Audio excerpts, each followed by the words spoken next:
Conceive, believe, achieve. This is former UFC middleweight champion of the world, Michael Bisping. Paddy the Baddy here. You're listening to Combat Sports UK. And you're watching Combat Sports UK. Brandon here for Combat Sports UK. I am delighted today to be joined by Solomon Simon, who is just fresh off a win on CVage Warriors. We're going to get stuck into that now, and we're going to discuss his career so far. Solomon, what's the crack? Thank you very much for coming on. Hey, Brandon, how you getting on? Thanks for having me. No problem. What have you been up to over the past week since your big win at CVage Warriors? Eating and working. Food is the main thing, to be honest. But just back to normal, sort of tipping away in training again. Like nothing too hectic yet. We'll probably just pick it back up again, probably from next week on. But been good, just chilling, having fun with the family. Still have work to do, so back in work and. But life is back to normal very quickly. Yeah, I would say. How was Rome? Did you get much time to explore the city? No, not really. We literally left on fight was Saturday night. Left the flight was at 8 o'clock or at 9 o'clock or something the next morning. So no time to really do much. But I'll be going back with my fiance in a week or two, so I'll get to enjoy it properly then. Nice one. I'm sure you will. I just want to read out some stats. You've been called the buzzer beater, and it is for a good reason. Last fight, 4 seconds before the fight ended, you got the submission. The one before against you and Mackenzie, 1 second left in round 2. The fight before that against Mario, you had 11 seconds left in the fight. And the CVage Warriors debut, you had a wee bit longer, but it was still only 28 seconds left in the round. If something happens a couple of times, it's a coincidence. But to keep getting these finishes so late, how is this happening? Where is there a method behind this madness, Solomon? Nah, there is no method. I think what tends to happen is closer to the end of the round. I'm just if I feel like I've gotten everything, I'm not pushing enough, I just pick up the pace a little bit, and that tends to push it over the edge. But I'm not specifically looking for, I'm not too aware of the time at all at this point. The 10-second clapper, you hear it, but in general, I'm not necessarily looking for it. It's if I put up the pressure just a little bit, it tends to get the job done. But maybe I should put up the pressure a bit more at the start of the rounds, and then I might get it quicker as well. I like the way I'm steadily going with it. Take my time and then eventually ramp it up a bit. Do you think some of it comes from, do you think as much of it as you put on more pressure, but the fact that it's at the end of the round, do you think that's maybe the best time they punish the opponents? Because they maybe do take their mind off things. They hear the clapper and they think, right, that's the round pretty much done. And the next thing, you have Solomon Simon charging at you and putting in all his effort to try and get the fight finished. Yeah, at the end of the round, usually that is a very, very valid point. Because sometimes when you hear that clapper in your head, you're okay, it might be time to chill and stuff like that now. But even I think it was in the second round of that fight, there was a point where I heard the clapper, but we weren't engaged yet. But I just had my hands up and backed up a little bit from him, because you get a lot of people do take advantage of that time period. I think when I was fighting you and Mackenzie as well, it was 10 seconds left after in the first round, and he just did a mad flying knee at me and literally just missed me that much. So if that is true, if you're not alert throughout the whole round, it probably gets you, you're oh no, we're chill now, and then before you know it, shit, it's too late. It will definitely get people tuning in, because as I said, sometimes the end of a round, it can end up quite boring. It ends up at a stalemate. No one wants to risk too much, but if Solomon Simon's fighting, I think you're guaranteed that the end of the round is going to be the most exciting based on the stats so far. I just kind of want to mention last Saturday night, obviously you got the job done in Rome, as I've mentioned. I was lucky enough to be at Clan Wars. I was interviewing your brother Sam after his great win. He picked up the Clan Wars title. At what point did you find out about his win? Was it during your fight? Did his fight finish, or did you find out about it before you went out there? Yeah, I found out before I went out. Bobby showed me that he got, I think there was just 2 fights before me, or 1 fight before me. 2 fights, I think, because I was still wearing my tracksuit at that time. Yeah, like about 2 fights before me was when I found out, and I was just like balls for him. Then I was like, yeah, now let me go get the job done. We'll get it. That'll be a good day for the Simons family, because like those were 2 big fights. Like the fight was fighting. Dar is a very skilled guy, like, and Yeah. preparing aggressively for that, knowing how good Dar was. So like I was like, this it's a big fight for him. And then like, boy, if he turns up, he's a very scary guy to deal with. Like, I'm the one moving around with him all the time, and like same with my with obviously a few of the other teammates. But like I know how good he is, like, and I know how scary. The scary is the part, like, if he, and even in that fight was a tough enough fight. Got rocked a few times, but he just kept walking through, and he rocked them in the next round and the last round as well. So it was like, he's a tough guy, but like I still think he has so much more development as well on the skill side of things, and like there's more to come from him, which is like what's scary, because technically it was all for about that 10-year period. He's been back for about 2 years. Prior to that, he might have been doing it for maybe, let's say, 2-3 years before. So he's not very experienced technically, if you know what I mean, even though he's been at it for a long time. So like he's very, very good. I mean, I'm so happy for him, and obviously happy for myself as well that we both cinched it on the same day. That was the perfect night for us both. He is an inspiration. From talking to him before, he was just explaining the journey he's had, so many injuries, and then they go in there against someone like Dara Sullivan. Dara was very, very good, as you say. It was a great performance. How is it having each other kind of motivating each other on? Do you find that is a big inspiration, the fact you have grew up together? I think you started together or near the same time. How is that kind of having a brother achieving so many great things and as part of his career, and you as well, obviously running through the pro ranks undefeated? It looks unbelievably good for the Simon brothers at the moment. Yeah, nah, it's great. It's very, very good. Like the like in the gym, like it's because it's like you see some of the sparring footages that we're putting up with me and him, like you wouldn't think we're brothers with the way we like just go at each other, like. But I feel like that's what actually makes it so much better, because there is no animosity when like we're at each other, like, because it's a competitive sport, like obviously as it is, even though like it's an individual sport, but in a way like you're constantly competing with each other all the time. So egos can come at play in some cases. In our gym, it's very good, thank God. But like extra with my brother, like I feel comfortable. Like I feel comfortable hitting them hard, and he feels comfortable. Because we know, like, fuck it, it's not a big deal at the end of the day, right?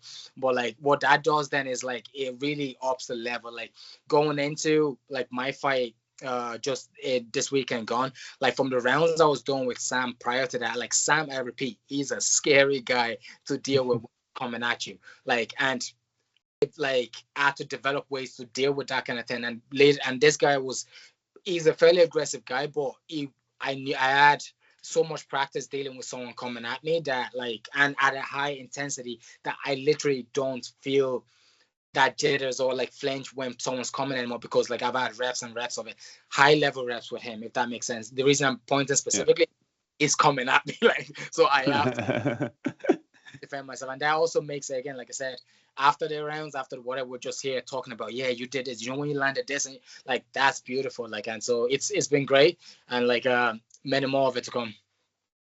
Many more to come, and I'm sure you as well continue to both thrive in your field. So obviously Cage Warriors announced that they are going to do 2 shows in Ireland next year. I couldn't not speak to you about this. It looks like you're on the cusp of a title shot. I have heard you saying that you want another fight before, ideally. Would it be a dream come true if the 2 worlds collided, the title shot and the Irish Cage Warriors cards came at the same time? Yeah, like if it comes up, definitely, like I'm not gonna like run away from it, like, if you know what I mean. Like that is like, that would be a blessing. But like the reason I'm saying, like, I just want one more. I want, if like I want more experience, because I know the value of that. It really, like, you could see the difference between me in my first pro fight to the second one, to the third, to the fourth, to the fifth now. Like I'm jumping up in levels, but like the reason for that is the experience I've been having. Like, and like I really do value like experience in general. So if I could get more in, like that prize fighter talk, like that gives an opportunity to get 2 fights in one night. So like that's double the experience straight away. And that just makes me better. But like if they come in saying like, oh, we're in Ireland in March next year, this what's called has no fight, come take the title shot, I'm more than ready for it now. Like I feel more than capable of like taking on anyone in that division. So it's more like, give me the name, I'll take it. But if I want to mark my own trajectory towards it, I'll just keep going at the pace I'm going. I get another one and get another one in. But as the next fight come up, I want like a bigger name, a bigger challenge, a bigger test that gets me closer, if that makes sense. So like, yeah, if it comes up, definitely wouldn't say no to it. But if I'm to mark out my own trajectory, I would like get that prize fighter and then get a title shot. I understand, and it is better taking it at your own pace. There's some big fights in the featherweight division too. Obviously, Harry Hardwick will be defending his title next week, I think it is. You can see the progression, as you've just mentioned there, fight on fight. You can see you're getting better. Like at their last performance you put on, you looked like a pro, like a tailored pro nearly, not someone that was only going 5-0. You look someone that like had a lot more pro fights. Do you put that down to solely just the experience? Is it just getting them 15 minutes, or well, just short of 15 minutes a lot of the time, 14 minutes, 59 seconds sometimes? Do you put it down to that, just that extra experience in the cage, or is there something more you're doing outside that? Are you adding on extra bits of training? Or are you working with different guys that's kind of, you can credit this improvement to?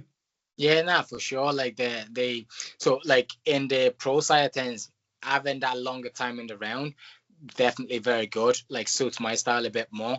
That, and then prior to that, I've had a good few amateur fights as well, so good bit of experience there as well. So that would be on the forefront, on the actual the fight night itself. That's where like getting experience performing under the pressure with the crowd, walking out, all of that experience is valuable. I think that you cannot train that. You have to get that in there as much as possible. Now, when it comes to the skill development side of things, like it has to be like, I'm in training in Team Rhino HQ in Dublin, and then I'm also training in Team Rhino Waterford as well. So like I'll commute in between the two. Like up in HQ, like the biggest one we know now for sure. Obviously, we have a lot of like past, like the Red Zerd, Neil Siri, Andy, all of the coaches. But like James is there now. He's the current welterweight champ, and like we have Darby is also there. Comes down from San Diego sometimes. You have Lois, Paddy, Jer Harris. Like we have so many bodies there that's able to like push, and these are all experienced bodies as well. All of them have a go. So like all the what's it called? Like the transitional period whereby you're trying something, does it work, does it not work? A lot of that is cut out when you have so many high level bodies in the gym that's just like, okay, nah, that doesn't work, let's do this works, and then you could implement into your game. Same thing in Waterford as well. I have Bobby and Tomas there, like the coaches, and Gaz as well. So coaches there to help with, and then I have the bodies then to like start getting reps with. So like I feel like I have a good, like could get really high intensity in HQ, and then could lower it down and drill a little bit more in Waterford, but then until there's sparring days where they like to come just kick the shit out of each other. But like side of things. So overall, I think there's a general process of it. Every part of it definitely has an impact in my development. So from the gym, the training, the coaching, all of that has a big impact on what I'm learning, what I'm taking in. And like the training partners pushes me the right way, so I could like quickly filter out my game and take out things that are like just useless, and like define it to like, this works, this is what works for me, this is my body type, whatever it is. And then also having the team in Waterford as well, like to talk to pick things with. So like I have a big team overall, and that plus the experience I'm getting in the fight definitely has a lot to do with my developments. You can tell it's paying off, and some of the names you've mentioned there at Team Rhino HQ, there's some great fighters coming out there, so you're definitely surrounded by the right people. You just mentioned the schedule with, training at Waterford, Rhino, going down to Rhino HQ, Dublin. You have a full-time job. Congratulations, you've also just became a father. How on earth do you manage all this while training as a pro? Yeah, like it's difficult, but I'll tell you, I genuinely think you have more time in a day than you think you do. Like if you really want to get something done, you can get it done. Like ideally I would like to get to a point where I'm not working full time anymore, which gives better time for training, which fucking skyrockets the improvement scale there as well. Like I'm like just all of that. But in general, managing the time like as efficiently as possible, and like using the time where you have it. Like if you have the mornings to like do your little runs if you need to, or go to the gym, do your strength and whatever you need to, start work, get the work done. Like if I'm in Dublin already, I just go straight. So I'm working in Dublin a few days a week. So if I go there, go straight to training, come back. Like it's more time management and yeah, getting it done. I think with a child now, that sort of like picks that up a good bit, because I don't have time to doss around. Like I have to get my things done quickly. So just manage the time properly, and the time you have in training, because that's where you get to improve your skill. Like be intentional with that. Like I'm trying to get better at this, I'm trying to get better at that, and like focus on it. Don't just go in there and like dust around, because you don't have much time with it. But it is hard. It's not like an easy thing to do, but I think it's possible. And if it's possible, why not give it a chance? Like, do you feel that whenever you do eventually leave your full-time job and pro fighting is your thing, see, it's strange because it is your thing now as well, but obviously when fighters turn pro, they work in the gym or they pick money up that way,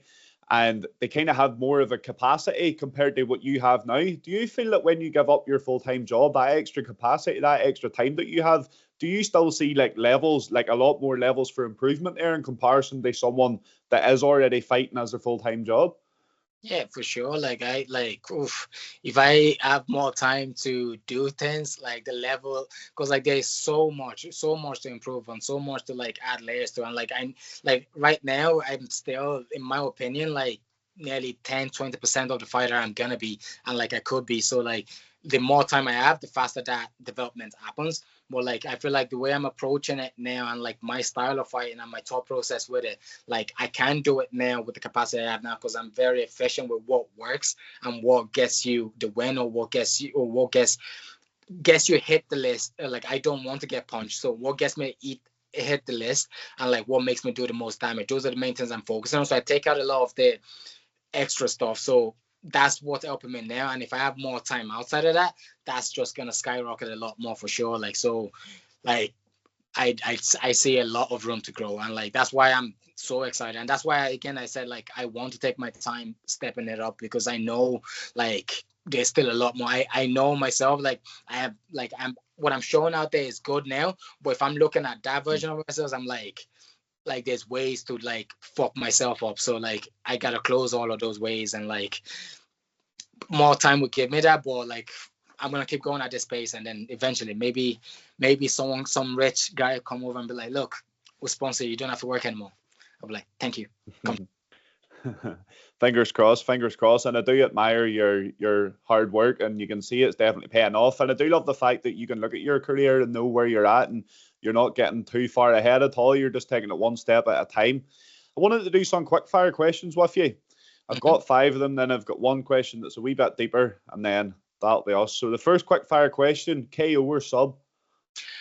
Oh my god, I want KO. It's all been sub so far, but I want KO. Like it's nicer, but KO, it's coming at some point. It's coming.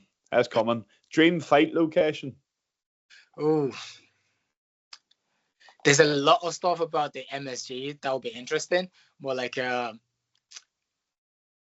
ooh, I think that's the biggest one that I've heard of. But like be honest, I haven't thought about it in that sense. But I just know like MSG has a lot of history, like with fighting, so that would be a cool place. Yeah, It would be. Obviously, the fight's happening this weekend there as well. Best way to celebrate a win?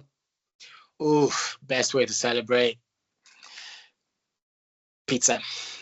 Pizza. Like genuinely, the best time I've had was like I think it was one of after the can't remember the fight, but got pizza, Domino's, was at home with my fiance. We just put the bed down in the living room, like, and just was lying down eating pizza, and we rewatched the fight like about 10-15 in there like that. So that was actually probably one of my favorite post-fight moments so far. What's your go-to Domino's order then after a win? Go Domino's. So like tomato base, pepperoni, tandoori chicken, normal roast chicken, sweet corn extra, and roquito peppers. Like there's this sweet spicy pepper, and then yeah, that'll be it. That sounds too spicy for me with them peppers on it. Greatest fighter of all time? It's, even though there's a lot of talks now, but it's extremely actually difficult to argue with them. But I would actually put Demetrius, right? I'll go Demetrius and Jones. Both of them are on the same like level, really, for me. But like Demetrius, the only reason I'm like leaning him a bit more is purely because he's smaller than Jones. So like he doesn't have the reach advantage that Jones has. But Jones is still extremely smart with the way he uses his tools. But I feel like Demetrius has a bit less to work with, but still does some really high level technical smash hit, especially same way Jones. So in between those two. But if I'm to lean a bit, I might go Demetrius purely because he's smaller and he's still doing madness. I love that answer, and I do 100% agree with you. I would go Mighty Mouse at the top as well. Last quick fire one. Favorite moment in your fighting career so far?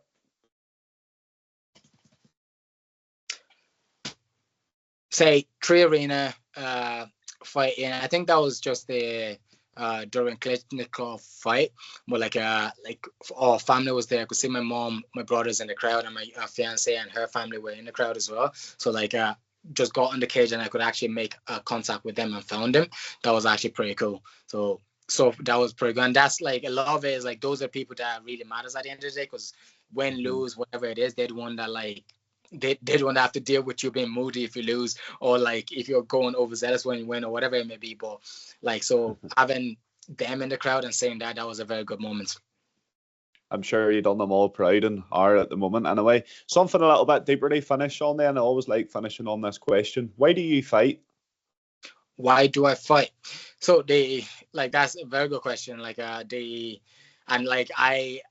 think about this a good bit going before leading into the fight, just to like that extra thing where it's like, where do you get your why from and things. But for me, like I'm looking for freedom. Like, so I'm trying to get freedom in whatever way that may be. Like, I don't want to be shackled by anything. If that's like on the financial side of things, that's an easy freedom to get. But like a big one is like a mental freedom for myself. Like, I don't want to be limited by what my mind is telling me. Like, I want to be in control of that as much as possible. And like I feel like fighting is one of the biggest way to do that in regards to your mind, because it's a terrifying thing we do. Like prepare ourselves to walk out and face another man that is just as trained as you, but he's also trying to hurt you badly. I feel like your mind puts a lot of obstacles in that way. And then when you're in the fight as well, your mind puts obstacles in your way, gives you little ways that, look, you've done so well so far. You could coast now. You could like, nah, don't do this. Like, look, man, you're going to hurt yourself if you do little things like that, like those little chipper thoughts that your mind, that is in the back of your head. Like, I want freedom from that. I don't want to be a slave to my own mind. I don't want to be a slave to anyone financially. I don't want to be a slave to anything in any way. Like, if I want to do something, I want to be able to do that, whatever way it may be. So that would be on the forefront, like what I'll be looking for. And then along with that, the fuel I'll be getting with that would be like to provide for my family as well, like, which ties into the freedom. But like when I have my family there as well, I'm like, okay, I want to be able to give them something. I want to be able to give back to them in whatever way it may be. But the leading part of that is freedom. Once I'm chasing freedom, I feel like I'll be able to provide everything else I'm looking for. So yeah, that is my why, freedom. I love that. I love that. What an answer. Every time I hear you and Sam speak, you could be motivational speakers. I swear I come off the interview buzzing, ready to hit life hard. Yes, that's everything.